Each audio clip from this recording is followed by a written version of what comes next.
Consider something strange. There is much in life that does not collapse in fire, but in drift. Not always through malice, through postponed responsibility, through the slow surrender of intention. So the world becomes filled with unattended things, unspoken truths, and uncarried burdens. Corners of life gone dim. No one has brought a steady enough hand. But there is meaning in the mess. There is meaning in what has been avoided. Meaning in the labor of facing what others have stepped around. And begin meaning life with discipline, presence, and care. Because freedom is not found in endless avoidance. Freedom begins when a person starts to integrate with life, when they stop turning away from what is theirs to carry. Welcome back, my fellow stranger, to another episode of Traversing the Strange World. I'm your host, Isaiah Danbury, and this is another Monday Mornings with Peace. Today, we are going to talk about the world of avoidance, the journey of growth, healing, and, dare I say it, heroism that hides behind what has been avoided and what has been neglected. Because there is a certain kind of world that gets created when too much is left unattended. Not always a world of dramatic collapse. Sometimes something quieter than that. World adrift. World of loose ends. A world where people get used to stepping around things instead of tending to them. And after a while, that kind of avoidance creates an atmosphere. You can feel it in a neighborhood, in a family, in a town, in a friendship, in your own inner life. They simply erode over time. And what could have been shaped by precision and intention and beauty comes neglected. What could have been healed remains wounded. What could have been beautiful remains dim through lack of intention. But here's the strange thing. There is a certain kind of adventure in tending to what has been neglected. Oftentimes, I think those things call out to us. Not loudly, but quietly. In a still small voice. There is a deeper adventure of answering something that is calling out, even when it's calling out in a language most people ignore, because neglected things certainly do call out. A corner of your community that has gone cold, a person in your life that has gone unseen, a fracture in your family no one has had the courage to address, a responsibility in your own soul that has been waiting for your honesty. And maybe we don't always recognize that call for what it is. Maybe we mistake it for inconvenience, or burden, or interruption. But often, hidden inside the neglected things is an invitation, because there is meaning in the mess, meaning in the worn down place, in the difficult conversation, meaning in the small act of repair, meaning in the decision to stop stepping around what needs care, and finally move toward it. Because there is something heroic in the truest sense about tending what has been avoided. Sometimes in the quest to just repair our own life, we become a hero. Most people know Hercules as the strong man of myth, the man of power, the monster slayer. But if you look a little deeper, his story is not really just about strength. In a lot of ways, it's about picking up burdens.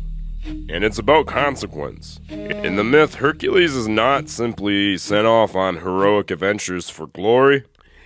He is given these 12 labors as a form of penance, as a path of hardship, a road of painful tasks laid before him after great ruin has entered his life. His story begins in tragedy, disorder, and guilt. In the story, after being driven into divinely induced madness, he kills his wife and his children. And when he returns to himself, he is left in horror of what he has done. He's placed under the authority of a king, a corrupt king, and commanded to carry out these nearly impossible tasks. Slay the Nemean lion, destroy the Hydra, capture the Cretan bull, tame the mares of Demetes. And these are not ordinary jobs. Each labor places him before some form of chaos, danger, pollution, wildness, curse or death. Almost every case he is being sent towards something that others either cannot face or have not been able to overcome. Something monstrous, something corrupted, something that has become a burden to the wider world. That's why we're drawing from this story, because the 12 labors are not just about strength. They are about a man being forced into confrontation with what is terrible, difficult, messy, and unresolved. They are about the road of trying to set right what has gone wrong, and in that process, Hercules does not just suffer them. In his quest for penance, trying to set his life straight, he becomes a hero to the world around him. There is so much in this world that has become worn down, hollow, neglected, simply because it has not been met with intention. And over time, that creates a certain kind of world, a world where beauty goes unattended, where responsibilities are half carried, where relationships thin out, where the soul itself can begin to feel scattered, underused, and estranged from its own calling. Because so much of what becomes broken in life does not shatter all at once. It fades, it erodes, it drifts, goes without shaping hand of intention and the steadifying force of discipline. And I think this poem does an excellent job in detailing the beauty that comes with approaching our labors with intention and discipline, with love. I think those two foremost traits are often a byproduct of loving something. So here we go. On Work by Kahlil Gibran. Then a plowman said, "Speak to us of work." And he answered saying, "You work that you may keep pace with the earth and the soul of the earth. For to be idle is to become a stranger under the seasons, and to step out of life's procession that marches in majesty and proud submission towards the infinite. When you work, you are a flute through whose heart the whispering of the horns turns to music. Which of you would be a reed, dumb and silent, when all else sings together in unison? Always you have been told that work is a curse, a labor, a misfortune. But I say to you that when you work, you fulfill a part of Earth's furthest dream, assigned to you when the dream was born, and in keeping yourself with labor, you are in truth loving life. And to love life through labor is to be intimate, life's inmost secret. But if you in your pain call birth an affliction, and the support of the flesh a curse written upon your brow, then I answer that naught but the sweat of your brow shall wash away that which is written. You have been told also that life is darkness, and in your weariness you echo what was said by the weary. And I say that life is indeed darkness, save when there is urge. And all urge is blind, save when there is knowledge. And all knowledge is vain, save when there is work.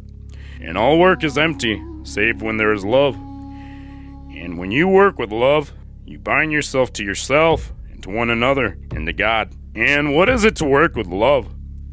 It is to weave the cloth with threads drawn from your heart, even as if your beloved were to wear that cloth.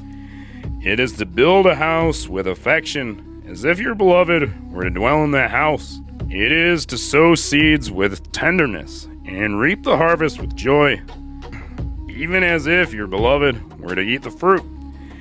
It is to charge all things you fashion with the breath of your own spirit, and to know that all the blessed dead are standing about, watching. Often I have heard you say, as if speaking in sleep, he who works in marble and finds the shape of his own soul in the stone is nobler than he who plows the soil. And he who seizes the rainbow to lay it on a cloth in the likeness of a man is more than he who makes the sandals for your feet. But I say, not in sleep, but in overwakefulness of noontide, that the wind speaks not more sweetly to the giant oaks than to the last of all the blades of grass. And he alone is great who turns the voice of the wind into a song made sweeter by his own loving. Work is love made visible. And if you cannot work with love, and only with distaste, it is you should leave your work, and sit at the gate of the temple, and take alms of those who work with joy. For you bake bread with indifference, you bake a bit of bread that feeds but half a man's hunger. And you grudge the crushing of the grapes, your grudge distills poison in the wine. And if you sing, though as angels, and love not the singing, you muffle man's ears to the voices of the day and the voices of the night.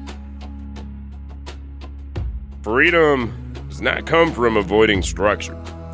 Freedom comes from becoming integrated with reality deeply enough that you can move within it with awareness and attention and command. The man who never disciplines his body is not free in his body. The man who never disciplines his mind is not free in his mind. The man who never disciplines his finances is never free in his finances. He is pushed around by impulse, by mood, by fear, by avoidance, by appetite, by whatever is loudest in the moment. And that is not freedom. That is bondage. Because we become caged by what we do not face. We become bound by what we do not integrate. A person who avoids something remains foreign to it. And what remains foreign often remains threatening. But to become disciplined is to step toward a thing long enough, honestly enough, and repeatedly enough, you begin to know its ins and its outs. Freedom is becoming so familiar with the terrain that you can walk through it with clarity. Freedom is no longer being dragged around by chaos because you have learned how to meet life with intention. And that's why discipline matters so much. Discipline is how the scattered person becomes focused, how resentment begins to loosen, how the vague life becomes sharp. And when that happens, freedom doesn't just appear within you, it begins to shape the world around you too. Cool. And there's a landing point for all of this, and that's accountability. Because it is one thing to recognize the mess. It is one thing to talk about the neglected thing. It is another thing entirely to say, this is mine to face, and this is mine to tend to. This is mine to stop blaming others for. That is where the real moment begins, tending to the burden, by owning it, even if you didn't create it. That's what leaders do. Jocko Willink said, leaders must own everything in their world. There is no one else to blame. Even if you're not leading a company, a team, or an army, like Jocko Willink did, that truth still reaches into your own life. There are things in your world that have your name on it. Your habits, your attitude, your discipline, your honesty. The way you speak, the way you avoid, the way you delay, the way you soften when needs to be faced. And accountability is where the excuses start to die. It is where you stop saying, this is just how things are, or this is just how I am. Maybe some of those things are true. Maybe life has been unfair. Maybe other people have failed you. Maybe you were handed burdens you did not ask for. But accountability asks a deeper question. Now, what will you do with it? Because ownership is not pretending nothing wounded you. It is the decision to stop standing at a distance from your own life and begin taking your life by the bootstraps. To say, I may not be at fault for every part of this, but I am responsible for how I meet it now. That is a hard truth, but it's also a freeing one. You stop making a home in postponement, and that is where change begins. This week, let's look at our life honestly. Let's look at the messes honestly. Look at the avoided thing honestly, and let's consider the labor in front of us. Alright, my fellow stranger, I hope you enjoyed this installment of Monday Mornings with Peace. If you're listening on YouTube, like and subscribe.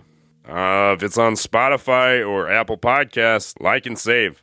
And if you had heard anything in this that was helpful to you today, it would mean the absolute world to me. You'd share it with a friend or on social media. Alright, until next time, my fellow stranger, let's keep traversing this strange world. Let's remember to be inquisitive. Let's remember to be accountable. Let's remember to always be neighborly to folks. Because we're kind of just thrown into this life thing.